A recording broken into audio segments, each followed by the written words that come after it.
Chapter 17. The Serpent and the Flower. There you are. Was worried you'd make me wait.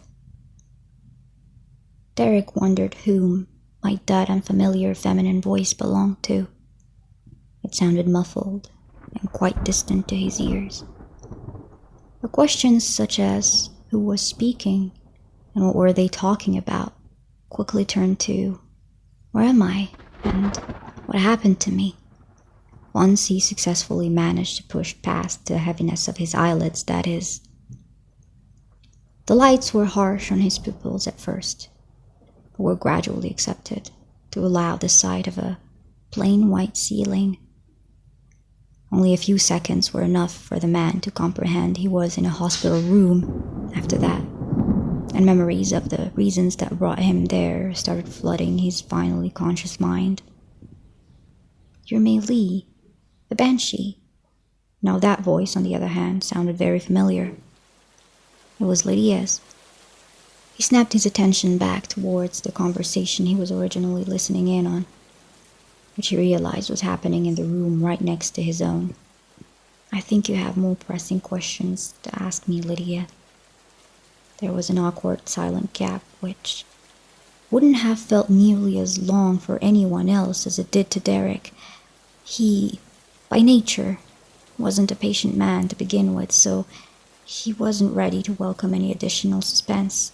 Not in times like these, anyways.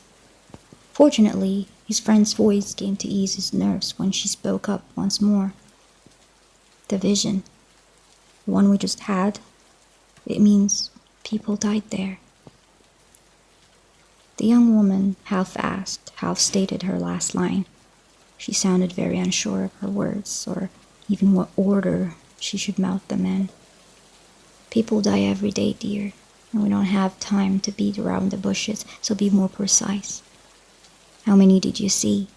Such a cutthroat response coming from such a sweet and calming voice. Moreover, something in her speech sparked some questions in Derek's mind. A bother about her choice of words that he couldn't pinpoint the origin of quite yet. 3 people, stated Lydia. 3? All right. Why 3? The spiders, the flood, and the earthquake. They intersect in one unique point each. Great. What do they each represent? Phobia.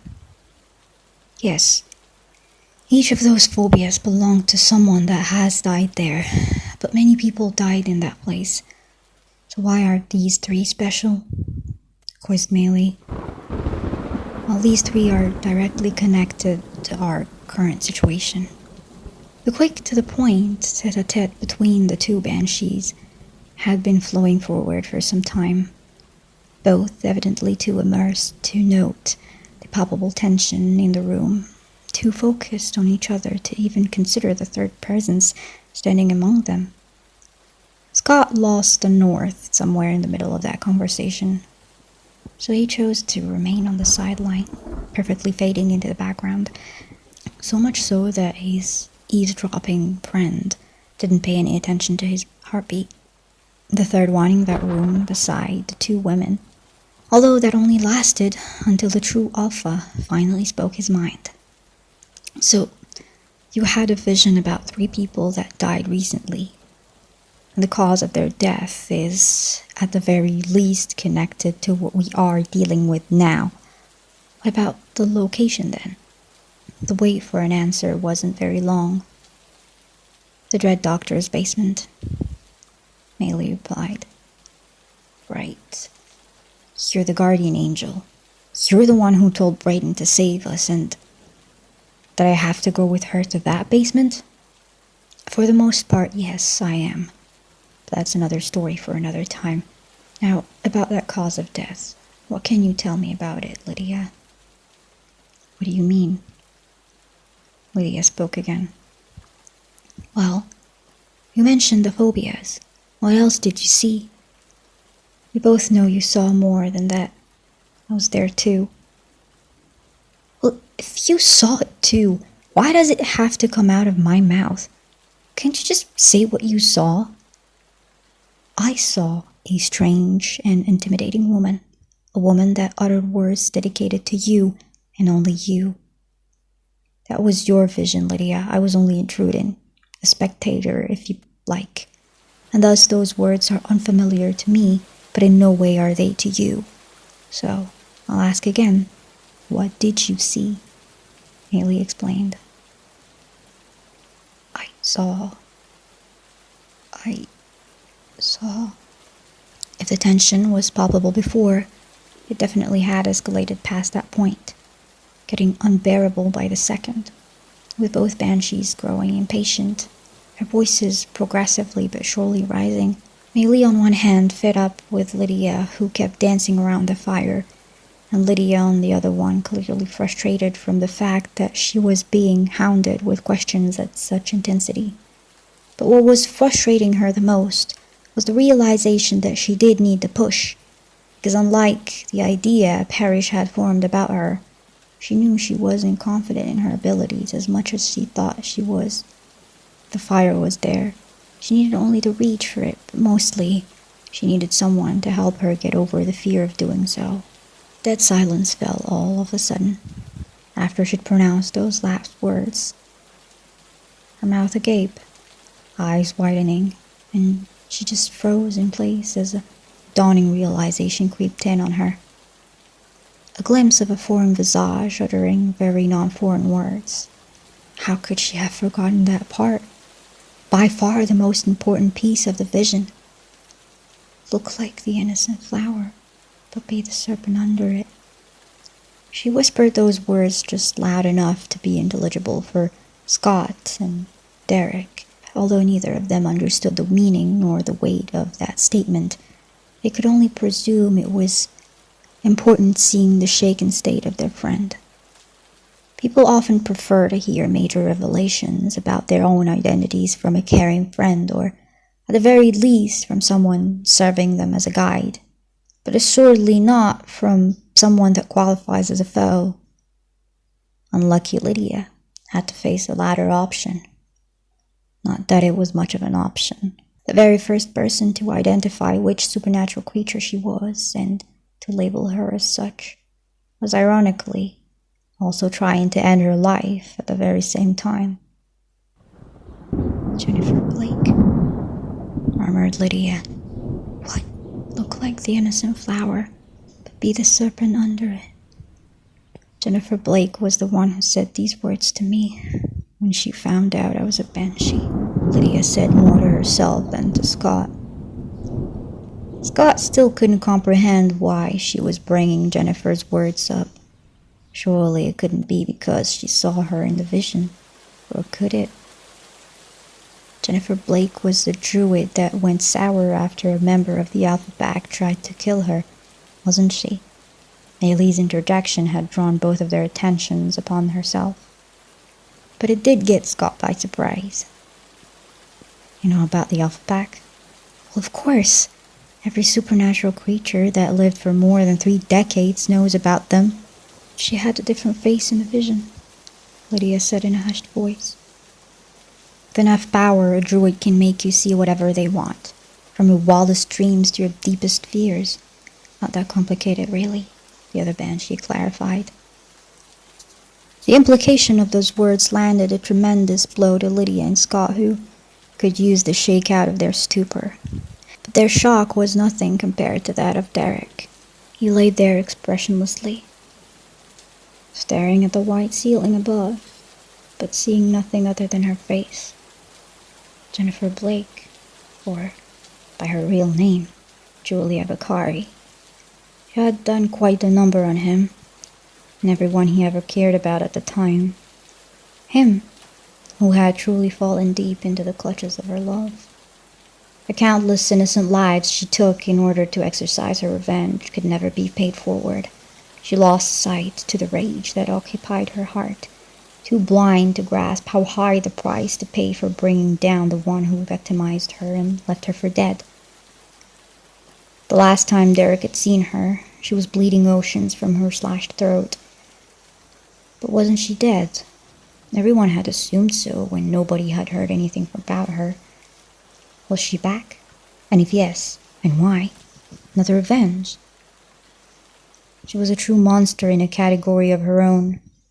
Monroe, and the hunters, the scorpion men that attacked them, and now Jennifer Blake. Which way should they turn their heads? I believe you have quite a heavy history with that one. Maylee's words called Scott back to reality. I really thought she was dead. Scott, I've seen people rise from death before my eyes, remember? I don't think anything can surprise me anymore. A knock on the door made the two friends jolt out of their states, Braden's face slowly peeking through. Scott, it's time for us to go. Right now? Can't wait a while?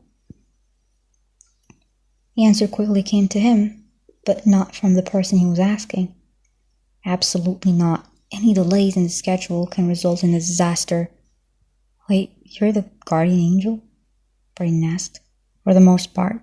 Now off you go, unless you want to die horrible deaths. Maylee responded nonchalantly. Chapter 18. Friends and Beloved Family. Scott had long since left the hospital after Maylee's warning, in hopes of saving himself and everyone's life. Something to do with not wanting to die horrible deaths, she said.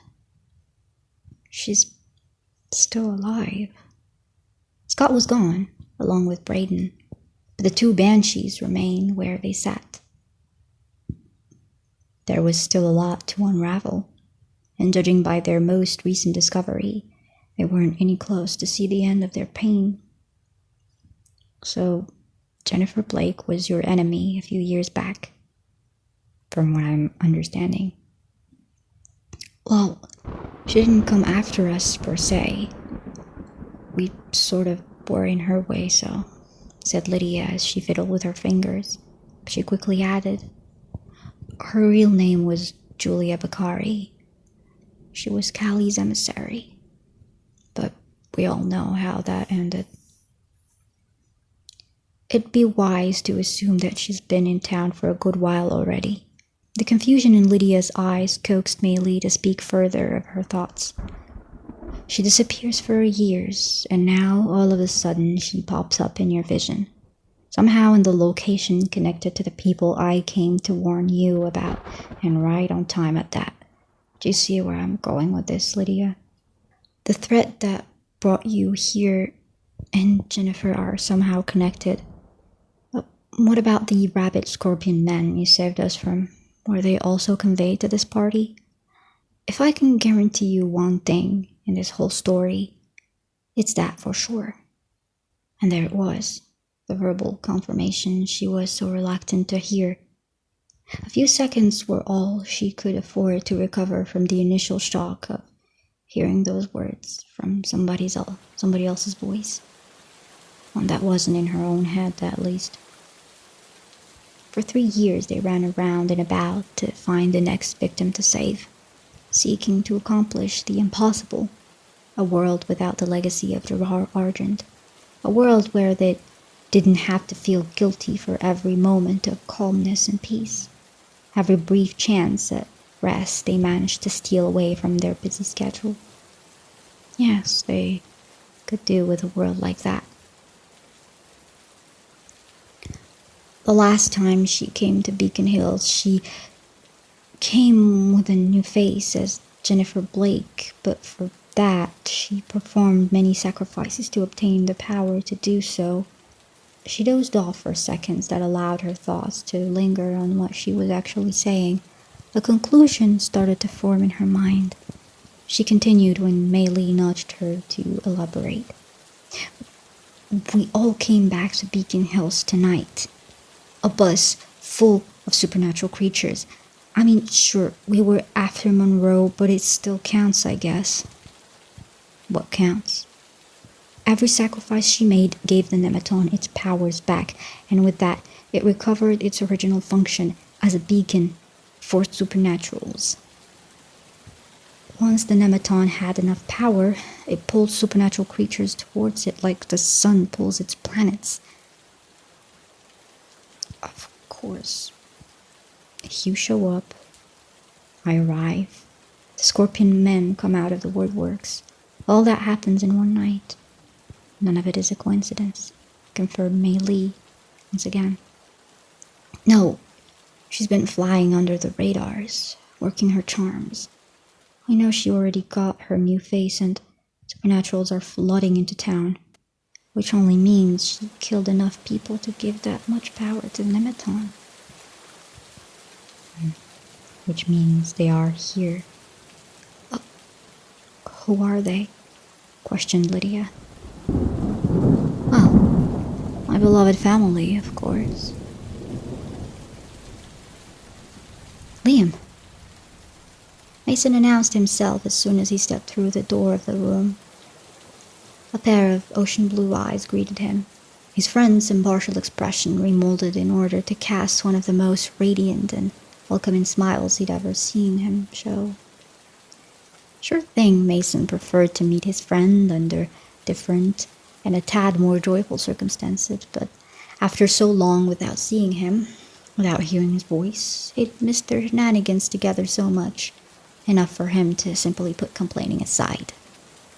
So, are you gonna give me a hug, or you're just gonna stand there? Exclaimed Liam as he widely stretched his arms left to right.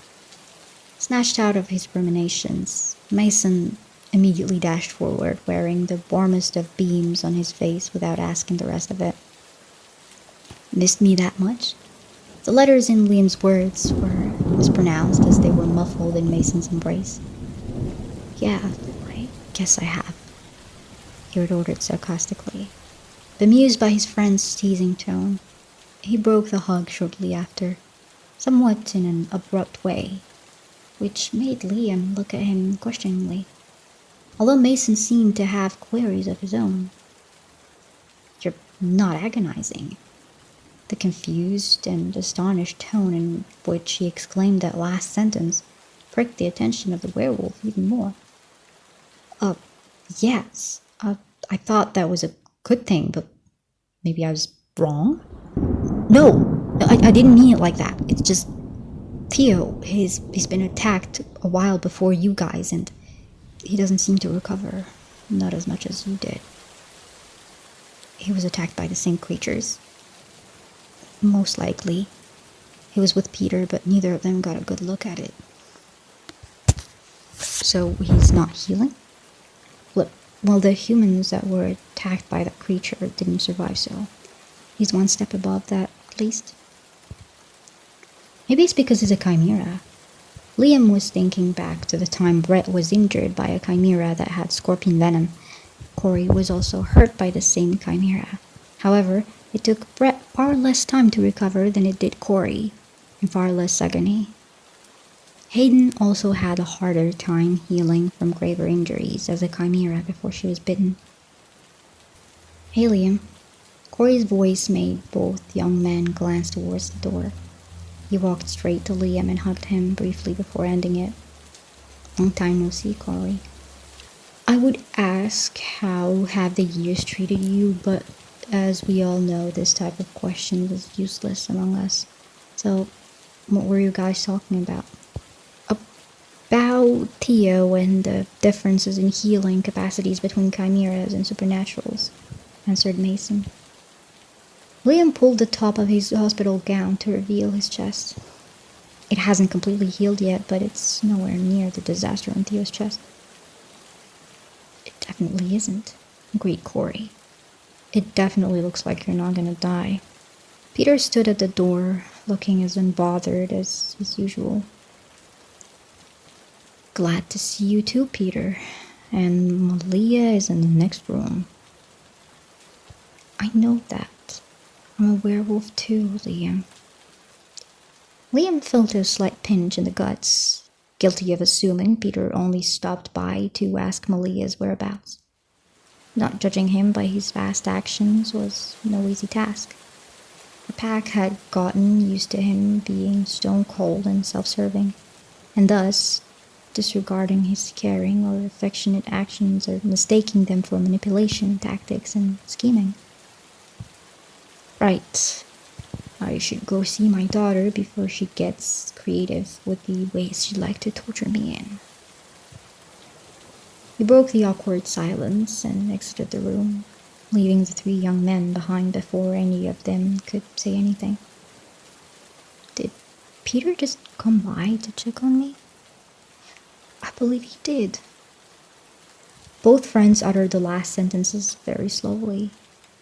They squinted their eyes as they approached the subject with suspicion, acting as though it was such an unbelievable thing to happen. Then again, they couldn't be blamed. It was pretty uncommon, and as Peter himself used to say, we're all works in progress. Chapter 19. The Apprentice. Malia was sitting on the side of her hospital bed, already getting into the attire that Melissa had brought for her. The coyote was never one to squander time, never one to hesitate, always ready to jump face first into action. In the area of impatience, boldness, and sheer courage, she had much in common with her cousin Derek. Are you actually going to say something, or you're just going to stand there like a creep? She said, halfway turning to look towards the figure standing at the door since she was facing the opposite way. Wow, what a hurtful thing to hear, and from my own daughter at that, Peter said sarcastically, his arms crossed over his chest. Well, 3 years apart doesn't really work well in favor of father-daughter bond, so... You could swear he felt a small nip in his heart as he took the last sentence in. He then did his best to put his usual neutral facial expression back on, as he used his leg to push himself off the doorframe. Where are you going? Melissa informed me that Scott left with Brayden to see whatever the hell we're supposed to see in the basement of Doom, so I'm going to help, she stated, zooming past Peter to exit the room. Well, Melissa informed me that Lydia is talking to another banshee who apparently has all the answers, and guess what? She's only a few walls away, so don't you think we should start from there? Both the emphasis he put on the word me and his tone gave away his irritation and discord on the matter. His daughter, on the other hand, didn't seem to be fazed by it, not one bit. She kept on walking away from him without the slightest hesitation. Malia! He yelped out, which made her stop in her tracks, realizing that she couldn't keep on ignoring him. To her dissatisfaction, she swiftly twirled around. Her demeanor displayed a combination of confusion, angst, and anger, or something in between. What? She spat. Look, I don't mind your punch first, ask questions later attitude, and frankly, it is one of the things I am proud of you for. But don't you think that maybe, just maybe, this is exactly the situation where you could use some time to seriously think before any action? No offense, but if I could afford the luxury of actually stopping to think, I have a list of people that I'd rather do that with, and you're not really at the top of said list. If anyone had told Peter 5 years ago that somebody's words would inflict that much emotional damage to him, he'd have called them crazy. Then again, she wasn't just a somebody. She strode off, leaving him behind in the rising dust of his own ponderings. Both him and her mother were ready to get their hands dirty, but neither of them was rash. He followed in her steps shortly after, still wondering what he did in his lifetime to deserve that. Though his past actions flashed quickly before his eyes to remind him that he'd done fairly enough to deserve exactly that, and maybe even worse than that. The beast of Gévaudan drew his last breath in 1767 at the hands of the first hunter from the Argent clan. The memories of him were best to be erased, as you know. But his closest friend wasn't ready to let go quite yet. He successfully managed to combine his medical knowledge with the supernatural in hopes of resurrecting the monster. He was named the surgeon. In his first 50 years of research, he crossed paths with 2 other like-minded people. A man who will be known as the pathologist, and a woman who will be known as the geneticist. Malia was trying to count the story in the right order of events so that she can elaborate on what she meant by my beloved family. Lydia was all ears, sitting straight, barely even blinking, fully immersed, fearful of missing any detail. The three of them together formed what you know them as the Dread Doctors. After only a few decades, they understood that they had something else to worry about beside their initial quest. Their mortality was beginning to pose an issue. Nevertheless, they started moving around the world until they met him. Him? My father. In 1827, France. A very ambitious man who supported their ideals and was fond of their determination. That is how he became known as the Apprentice. It merely took 10 years in their company for them to inculcate in him the knowledge that built up over the years. He caught up fast, so fast that he grew goals and ideas of his own. He wanted to leave them. Yes, he eventually broke out of the group in 1840. He realized that he was in no way interested in wasting his years trying to resurrect one creature, one that he barely even cared about. He wanted power of his own.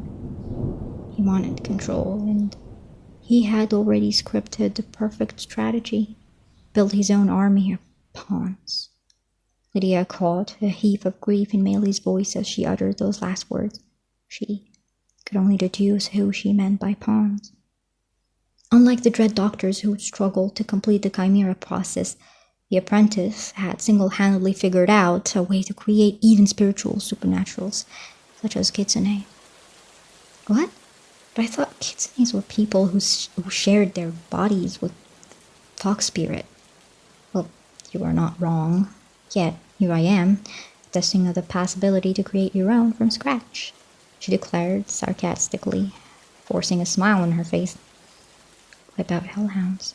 Asked Lydia, fighting against her fear of the answer she was about to get. As of now, I can't be sure of that, but I can say that he found a way to control them. Which means that he found a way to kill ghost riders. If that surprises you, wait until you find out which creature got to be his first foot soldier. A banshee? Dead center. Wait, you said that he's your father. Does that mean you were his first soldier? Lydia asked in shock. Not quite, but I was his first creation. Malia kept dropping bombshell after bombshell with no breaks. Lydia wondered how much more could she take in before her mind gave up on her. So, he created you? A banshee? Yes, I was the first. Since then, he created hundreds more of different creatures. Hundreds? But then, how old are you? The young woman opened her mouth to answer a simple question of age, yet what came out of it was nothing less than astounding. Around 156. Chapter 20. Divine Shadow. Everyone has it, but no one can lose it. Odd it was, hearing that voice again. It took Stiles a lot of time and efforts to chase it out of his nightmares after all. He never really managed to forget it. How could he? The creature that kept uttering those words took a huge chunk of his and his friend's souls. It took a very dear friend from them. The wound it inflicted upon them was forever lasting. Everyone has it, but no one can lose it, it said again. And this time, Stiles had to fight harder to open his eyes. He had to see where it was coming from, had to see if it was real. A suffocating blue hue assaulted his eyes. A sensation of daze invaded his mind. He didn't feel like the master of his own movements, and getting off that hospital bed was a hassle. and came time for him to wonder where he was. It sure looked like a hospital room, except no part of it felt right, not even the smell. Though the biggest hint was the fact that he was completely alone. Nobody with him in that space. Nobody in the hallways. Neither family nor friends. Same went for staff. No sign or sound of life besides his. If that disturbing silence could have a voice, it would be what Stiles was experiencing right there. Everyone has it, but no one can lose it. What is it? Was it a dream? It certainly fit the criteria of one. But something told him he shouldn't count much on that to stay safe. Was he stuck inside one? Happened before, but what was the purpose of this one? Everyone has it, but no one can lose it. What is it?